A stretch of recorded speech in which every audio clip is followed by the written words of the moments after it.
नमस्कार, मैं हूँ आशा, आपका स्वागत करती हूँ नेक्स्ट 9 न्यूज़ नेशन में। आज मैं लेकर आई हूँ ऐसी ही एक माँ की कहानी जो आपको जीवन में धैर्य, परमात्मा की भावना, मुश्किल हालातों में लड़ने की प्रेरणा देगी। मैं अपने जीवन में ऐसी ही महिलाओं को नारी सशक्तिकरण का उदाहरण मानती हूँ। मैं उस महिला की बात करूँगी जो अपने व्यक्तिगत जीवन में आध्यात्मिक है। उनके अध्यात्म की शक्ति ने ही उन्हें इस काबिल बनाया जिससे उन्होंने चिता पर रोटी बनाने से लेके पद्मश्री तक का सफर तय किया। यह एक ऐसी महिला है जिनके पैर केबीसी के सेट पर अमिताभ बच्चन ने भी छुए। आधुनिक समय में हम ऐसी ही महिलाओं को नारी सशक्तिकरण का ज्वलंत उदाहरण मानते हैं। जिन महिलाओं को की मॉडर्न सोच हो, जो पुरुषों के साथ कंधे से कंधा मिलाकर कार्य करे, वो महिलाएं जो आर्थिक रूप से सशक्त हों तथा व्यक्तिगत रूप से अपने फैसले स्वयं लेने का दमखम रखें। लेकिन ऐसी महिलाएं भी नारी सशक्तिकरण का ज्वलंत उदाहरण है जो जमीनी स्तर पर परमात्मा की भावना के साथ एक माँ बनकर हजारों बच्चों का भविष्य संवार रही हो, जिनका भविष्य संवारने वाला कोई ना हो। आज मैं ऐसी महिला की प्रेरणादायक कहानी आपको बताना चाहती हूँ जिसने बचपन से लेकर बुढ़ापे तक कई संघर्ष झेले, लेकिन कभी जिंदगी से हार न मानने का लोहा लिया। अगर इतना विकट संघर्ष किसी भी व्यक्ति को मिलता तो शायद वह हताश हो जाता। मैं महाराष्ट्र की माँ सिंधु ताई की बात कर रही हूँ, जिन्होंने त्याग तथा परमात्मा की भावना के साथ अपने जीवन को जीने का दमखम रखा। संघर्ष में जीवन होने के बावजूद माँ सिंधु ताई अपने जीवन को सकारात्मक रूप से देखती है। खुद को भूखा रखकर भी परमात्मा की भावना के साथ दूसरों का हित करने का जिम्मा उठाती है। अगर किसी भी व्यक्ति की भूखा मरने की नौबत आ जाती तो वह स्वार्थी होकर अपने विषय में सोचता और जिंदगी को लेकर सकारात्मक रवैया ना रखता। एक माँ होने के नाते उन्होंने समाज को नारी सशक्तिकरण का ज्वलंत उदाहरण दिया है। आखिर कैसे कोई महिला इतना संघर्ष झेलने के पश्चात जीवन को लेकर सकारात्मक रवैया अपना सकती है, इनके बारे में मैं आपको बताऊं तो माँ सिंधु ताई का जन्म 14 नवंबर 1948 में महाराष्ट्र के वर्धा जिले में हुआ। माँ सिंधु ताई का जन्म एक गरीब परिवार में हुआ, जहां बेटियों को उतना मान सम्मान नहीं दिया जाता। बेटी होने के नाते उन्हें कोई पसंद नहीं करता था। इसी चिढ़ के मारे घर वालों ने उनका नाम चिंधी रख दिया, जिसका अर्थ मराठी भाषा में होता है फटा हुआ कपड़ा। सिंधु ताई को उनके पिता बहुत प्यार करते थे, लेकिन उनका जल्दी स्वर्गवास हो गया। बचपन से ही उनको पढ़ने का बहुत शौक था। घर वालों ने उन्हें चौथी तक पढ़ाया, लेकिन इसके बावजूद भी माँ सिंधु ताई पढ़ना लिखना जानती थी। चौथी पास होते ही उनकी शादी करवा दी गई। शादी के उपरांत भी माँ सिंधु ताई को कई यातनाओं का सामना करना पड़ा। माँ सिंधु ताई 10 वर्ष की थी जब उनका विवाह 30 वर्ष के आदमी के साथ करवा दिया गया। उनके पति एक चरवाहे थे, जिनकी गांव में बहुत बड़ी गौशाला थी। शादी के पश्चात भी उनके पति माँ सिंधु ताई को मारा पीटा करते थे। माँ सिंधु ताई किसी भी कागज या अखबार को देखते ही पढ़ना शुरू कर देती थी तो उनके पति को काफी ईर्ष्या होने लगती थी, क्योंकि उनके पति अनपढ़ थे। कोई महिला पुरुष से ज्यादा सक्षम हो, भला ये कौन सा पुरुष बर्दाश्त कर सकता है। उनके पति उन कागजों को जला देते थे जिन्हें सिंधु ताई पढ़ लेती थी। सिंधु ताई को यह देखकर बहुत बुरा लगता था और वह उन जले हुए कागजों को खा लिया करती थी। इसके बाद भी यातनाओं का दौर उनके जीवन से खत्म नहीं हो पाया। जब माँ सिंधु ताई 9 महीने की गर्भवती थी तो एक कलेक्टर के साथ उनका गाय के गोबर को लेकर झगड़ा हो गया। गांव के लोगों को गोबर उठाने की कोई मजदूरी नहीं मिलती थी, जिसका विरोध माँ सिंधु ताई ने किया। धीरे धीरे गांव के सभी लोगों ने माँ सिंधु ताई का ही साथ दिया, जिससे कलेक्टर ने गांव के लोगों को मजदूरी दे दी। लेकिन कलेक्टर ने माँ सिंधु ताई से बदला लेने के लिए उनके पति से बोला कि तेरी पत्नी के पेट में जो बच्चा है वो तेरा नहीं मेरा है। इस शब्द की कीमत उन्हें बहुत बुरी चुकानी पड़ी। उनके पति ने 9 महीने की गर्भवती माँ सिंधु ताई के पेट में लात मार मार कर उन्हें बेहोश कर दिया। ससुराल वालों ने भी उन्हें खूब मारा पीटा, जिन्हें जान से मारने के लिए माफ कीजिएगा, उन्हें जान से मारने के लिए गौशाला में बंद कर दिया गया और सारी गायों को खोल दिया गया, जिससे गौशाला में सारी गाय भागने लगी। ऐसी स्थिति में एक गाय ही ऐसी थी जिन्होंने उन्हें चारों तरफ से घेर लिया, बाकी गायों को दूर भगाने लगी। इस स्थिति में सिंधुताई को बेहोशी की हालत में ही एक बच्ची हो गई। वह काफी भावुक हुई है देख के कि संकट की इस विकट घड़ी में जहां इंसानों ने निर्दयता के साथ उन्हें मारने के लिए छोड़ दिया, वहीं एक गाय ने उनकी रक्षा की। मां सिंधुताई के समक्ष एक और चुनौती थी, बच्ची का जीवन नली अर्थात बर्थ कोड को काटने की। इसके लिए उन्होंने 16 बार पत्थर से मार मार कर बर्थ कोड को तोड़ा।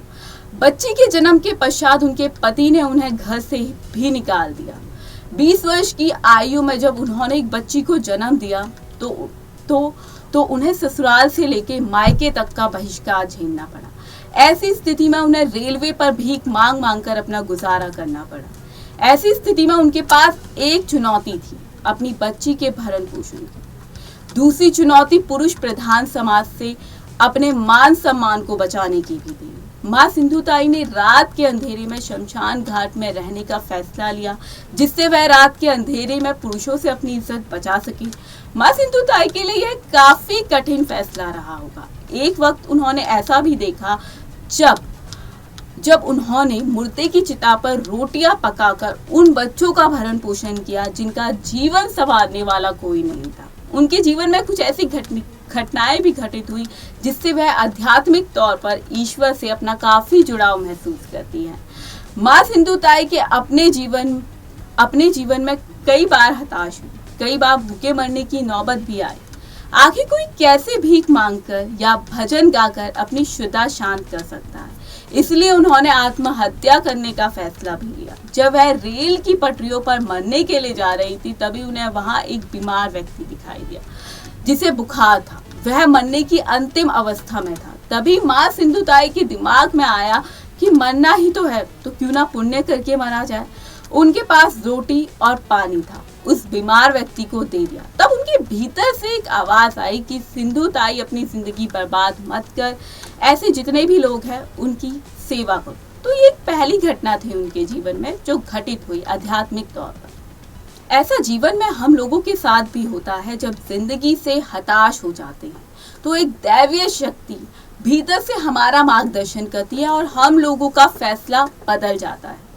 जीवन के कुछ सालों बाद हम सोचते हैं कि अच्छा हुआ ये विचार हम लोगों के मन मस्तिष्क में आया। ऐसा ही कुछ मां सिंधुताई के साथ भी हुआ। उन्होंने अपने भीतर की दैवीय शक्ति की आवाज सुनी। इसके पश्चात वह रेलवे में जाकर भीख मांगने लगी और मंदिरों में भजन भी गाने लगी। उन्हें खाने पीने के लिए जो भी मिलता गरीबों में बांट देती। आज के समय में हम लोगों के पास दूसरों को देने का गुण बहुत कम है। मां सिंधुताई के पास कुछ ना होते हुए भी उन्होंने गरीबों की सहायता करने का गुण विद्यमान है। लेकिन आज के दौर में हमारे पास जितनी भी भौतिक सुख सुविधाएं आ जाएं, हम सभी में गरीब लोगों की सहायता करने का गुण विद्यमान नहीं है। अगर सहायता कर भी दे तो परमात्मा की भावना के साथ हम लोग उस कार्य को नहीं करते। बिना ढोंग आडंबर रचाए बिना कोई भी कार्य हमसे होता ही नहीं। यह कटु सत्य है। इनके जीवन में एक और घटना घटित हुई जिसमें वह मरते मरते बची। मां सिंधुताई ने अपने जीवन में परमात्मा की शक्ति को अनुभव किया। रात के घनघोर अंधेरी में वह बस में सफर करने के लिए चढ़ी तो कंडक्टर ने उन्हें टिकट देने से मना कर दिया क्योंकि वह अत्यंत दयनीय थी। यह देखकर कंडक्टर ने उन्हें बाहर जाने को बोला, जिससे मां सिंधुताई ने बाहर जाने से मना कर दिया। तभी एक फटे कपड़े वाला भिखारी बस में चढ़ा और कहने लगा कि तुम वही हो ना जिसने कल मंदिर में भजन गाया था, क्या आप मेरे साथ चाय पी सकते हैं। यह निवेदन वह अस्वीकार न कर सकी, जिससे वह बस से बाहर निकली। वैसे ही बस में बिजली गिरते। जिस व्यक्ति ने उनको चाय पीने के लिए पूछा था वो व्यक्ति भी वहां पर नहीं था। उस व्यक्ति को उन्होंने कई बार ढूंढा लेकिन वह नहीं मिला। मां सिंधुताई उस वक्त भगवान की शक्ति को समझ गई। उस वक्त उन्हें समझ आ गया कि अब उनको हार नहीं माननी है और अब उन लोगों की सहायता करनी है जिनका कोई नहीं है। इसके उपरांत वह उन बच्चों का भविष्य संवारने लगी जिनका अपना कोई नहीं था। भीख मांगकर तथा मंदिरों में भजन गा गाकर वह अपना और दूसरों का पालन पोषण करने लग गई। आपको बता दूं, जैसे जैसे बच्चों की संख्या बढ़ी वैसे वैसे गांव के आदिवासियों ने उनको झोपड़ी भी रहने को दी। इनके बारे में मैं आपको बताऊं तो आज यह हजारों बच्चों की मां है जिनके उद्धार के लिए यह कार्य कर रही है। यह इतनी महान है कि अपनी बेटी ममता को दगरू सेठ हलवाई को गोद दिया, जिसका कारण यही था कि वह दूसरे बच्चों के साथ कोई भेदभाव ना कर पाए। उनका मानना था कि अगर अपनी बेटी को भी अपने पास रखती तो शायद हो सकता था कि मैं दूसरे बच्चों के साथ भेदभाव कर बैठूं। इतना त्याग उस व्यक्ति के भीतर हो सकता है जिसके भीतर समाज सेवा का भाव हो। यह कार्य मां सिंधुताई ने एक मां बनकर किया। नारी सशक्तिकरण का एक रूप मां भी है, जिसे मां सिंधुताई ने साबित कर दिया। इनके अंदर क्षमा करने का गुण भी विद्यमान है। मां सिंधुताई जब अनाथ बच्चों का भविष्य संवारने लगी तो बहुत सारे निजी संगठनों ने आर्थिक रूप से इनकी सहायता की। तब इनके पास इनके पति रोकर आए और इनसे माफी मांगने लगे। उस समय इनके पति की आयु 82 वर्ष थी। उन्होंने अपने इंटरव्यू में भी बताया है कि उस समय उन्होंने अपने पति को क्षमा किया। आपको मैं पति के रूप में नहीं स्वीकार कर सकती, लेकिन हाँ एक बच्चे के रूप में जरूर स्वीकार कर सकती हूँ। उनके भीतर विशाल दिल है जो एक शायद आर्थिक तथा व्यक्तिगत रूप से सशक्त महिला के भीतर भी ना हो। उन्होंने अपने पति को पूरे मान सम्मान के साथ अपनाया। उनके पढ़ाए हुए बच्चे बड़े बड़े पद पर आसीन हैं। आज मां सिंधुताई द्वारा सशक्त बनाए गए बच्चे बिजनेसमैन, वकील, डॉक्टर तथा विदेशों में नौकरी करते हैं। आज भी सिंधुताई बिना सरकारी मदद के उन बच्चों का भविष्य संवार रही हैं जिनका भविष्य संवारने वाला कोई नहीं। मां सिंधुताई बड़े बड़े कार्यक्रमों में भाषण देकर राशन तथा पैसे अर्जित करती है। इसके लिए सरकार से उन्हें कोई भी आर्थिक सहायता प्राप्त नहीं होती।